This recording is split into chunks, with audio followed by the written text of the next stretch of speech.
মা যখন বৃদ্ধ হয়ে যায় তখন সন্তান থেকে অনেক কিছু চায় না, শুধু চায় দুবেলা দুটো ভাত আর সামান্য একটু কদর।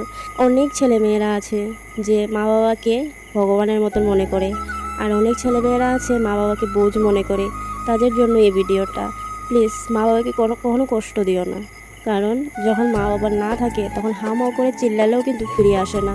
তুমি হয়তো অনেক কিছু করতে পারবে, গাড়ি বাড়ি টাকা পয়সা, তবে মাকে বাবাকে তো আর ফিরিয়ে আনতে পারবে না। তাদেরকে দেওয়া কষ্টগুলো সেগুলো তো আর মুছে নিতে পারবে না। তাই যখন থাকে সামান্য কিছু চাই মা। তুমি যদি দূরে থাকো, সারাদিনে একবার কল করো, একবার মার সঙ্গে কথা বলো।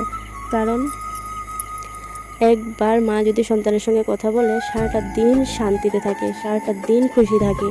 এতটুকুই ছেলেরা কেন জানি বোঝে না, কেন বোঝে না যে তার মা ঘরে চিন্তা করছে, তার মা প্রত্যেকটা মুহূর্ত ভাবছে। একদিন দেখবে হাতে ফোনও থাকবে আর সময়ও থাকবে, কিন্তু মা থাকবে না ফোন করার জন্য যে জিজ্ঞাসা করি একবার মা কেমন আছো। তখন হয়তো বুঝতে পারবে যে আমি যখন দূরে ছিলাম তখন আমার মা কতটা চিন্তা করছে আর আমি একটা ফোন করি নাই। তাই হারানোর পর আফসোস না করে থাকতে কদর করা শিখো।